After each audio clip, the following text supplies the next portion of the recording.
let's talk about Jorge Masvidal's stock. All right, so I heard a lot of people saying, well, I don't think this hurt Jorge. Like, I don't think this hurt Jorge's stock. Okay, I am a huge Jorge Masvidal fan. Okay, I want nothing but the best for him. I want him to win every single fight.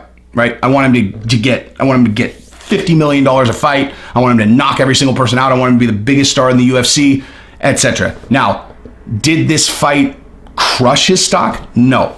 Did it hurt his stock? Of course. Okay? Of course.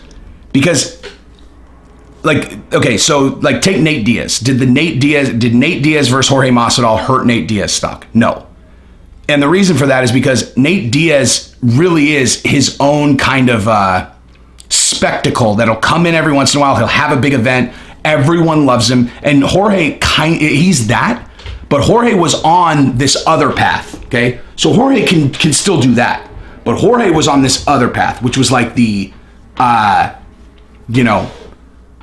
destiny path where that guy's dead. I saw my future. He got back and knockout, annihilation. And now he's fighting for the title. And, losing like that, getting basically dominated, it chops the legs off of that original journey. It just does. It just does. And I'm not saying he's going to make any less money. I'm not saying that anyone's going to root for him any less. But if you're telling me that he's, actually, you know what? I was going to say that he'll sell less pay-per-views. No, he will. So, as an example, he's going to fight Colby next, is the inevitable matchup that they'll make, Colby versus Masvidal. And had he been the champion and it was against Colby, that would have sold more pay-per-views than if he was not the champion, right? I still think that event will go gangbusters. And this is going to be torture for me going into this Masvidal Colby fight, because I made a commitment. I am not going to ever say anything that is going to fuck with someone's money.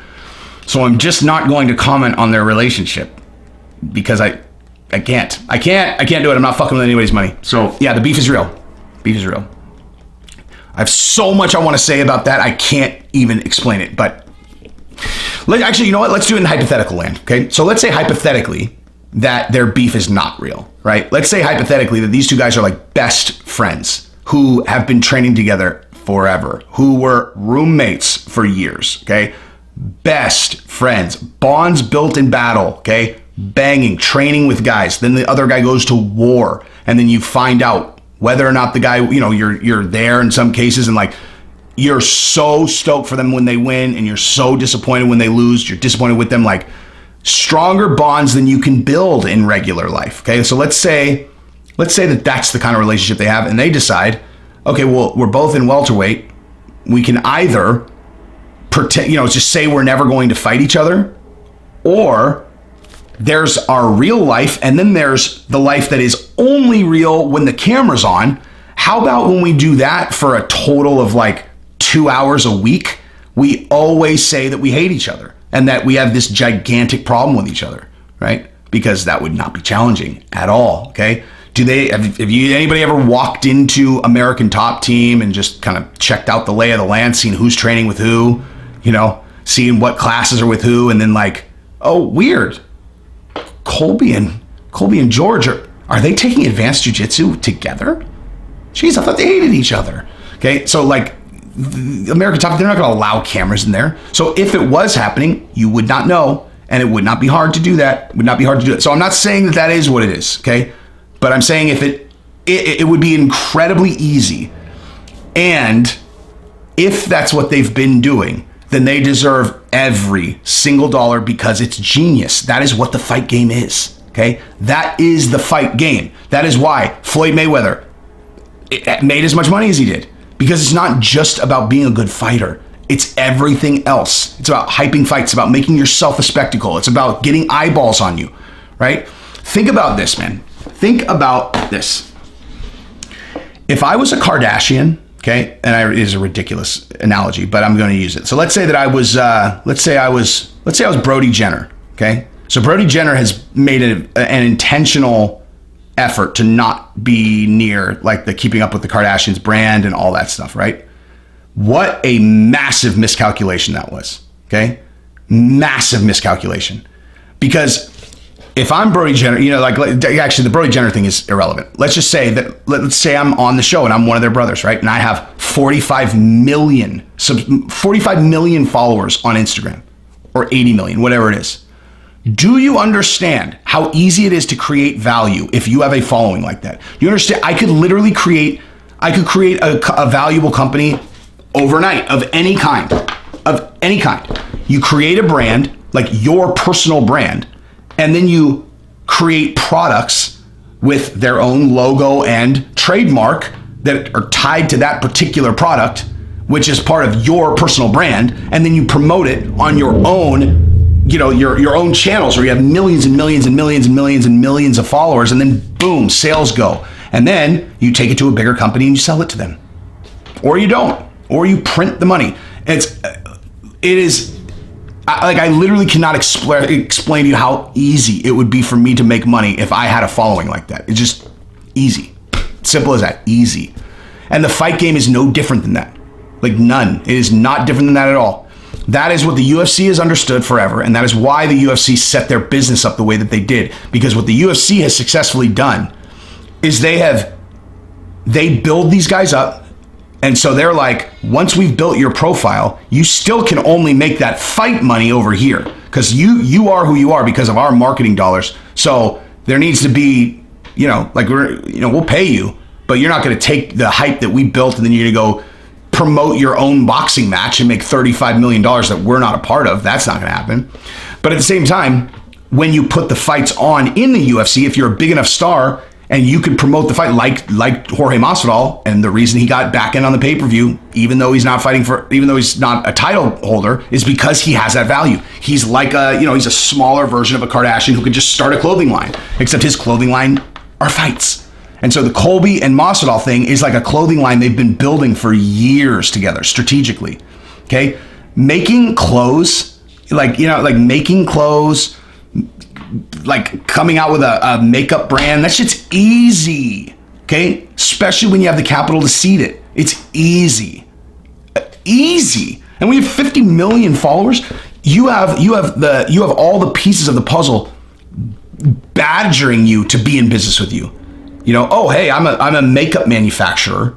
I mean, what do you think the hardest part of this equation is to solve? Okay, so let's say building a successful makeup business is good products, good branding, and people who want to buy your products. Which of those three things sounds like the hardest thing?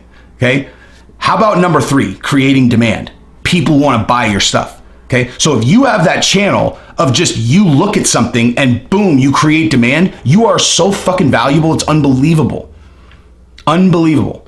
And for the record, yes, that is exactly what I am trying to do. Yes. That is the end result game. Okay, I can only tell you guys, I can only unfold what's going on in my mind piece by piece. I don't want to, set too grandiose goals so that you guys start thinking that I'm crazy, but that is exactly what I'm doing. Okay, Jesse on Fire is a brand. It's not a YouTube channel. And I'm doing that with the end goal of being able to point at whatever the fuck I want and create a valuable business out of it. Okay. That's why on other social media platforms, I would look at people who are aspiring to thrive there and just go, what are you even doing? Like TikTok, TikTok is fine. TikTok's fine. I use TikTok. I have a, big following there, but I look at, and like girls, they're sampling music and then they're, getting in a sports bra and then dancing. And they're like, look, I got 250,000 views. And I'm like, okay, but what are you doing though? What's your fucking goal? Well, 250,000 people saw me dance. Cool. That's it. It's business, or at least if you want me to respect what you're doing, it's fucking business. Build a following, build your brand so that you can be a brand ambassador or start your own things and then give them the most important start that you can get. Why do you think On It, Joe Rogan, On It? Do you know how much fucking dough he probably makes with that supplement company? You know how cheap it is to make supplements and what the margins are? I know this personally because I own a supplement company. And if you guys want to check it out, www.gotblissx.com. GOTBLISSX.com. Gotblissx.com. That's mine. Okay. the margins are astronomical in that business. Okay. And so if you're Joe Rogan, you're just like, oh, hey, it's on it. And they're like, cool. And then, so anyway, the point I'm making is that Colby and Jorge deserve the pay. I mean, like, both of them need big pieces of the pay-per-view on that fight. If there's ever been a time where two guys deserve big percentages of the pay-per-view, it is Colby versus Masvidal, because those two guys have been cultivating that for years. Assuming that it's not real. Because if it's real, then, then it's real. But either way, it's still the relationship between the two of them that's generating all the hype and all the pay-per-view buys. Simple as that. So, yeah, I mean, if I was either of them, there's no fucking way I would sign that deal absent a significant piece of the pay-per-view, because that's just fair. That is just black and white, right and wrong. Like, these guys have a personal, this is way outside. Like, what they're doing now, this is way outside of UFC spent marketing dollars and built me up as a brand. Especially someone like Masvidal, who's fought in like 1 million organizations, right? Masvidal's fought in 1 million organizations. He's not completely reliant on the UFC. He's a fucking guy who was famous when he was fighting in the backyard, okay? People knew who George was because he went in and he beat up Kimbo Slice's fucking protege. So, if anybody deserves a big piece of the pay-per-view who's not a belt holder, it's George. And against Colby especially, those two guys both should get compensated immensely on that pay-per-view.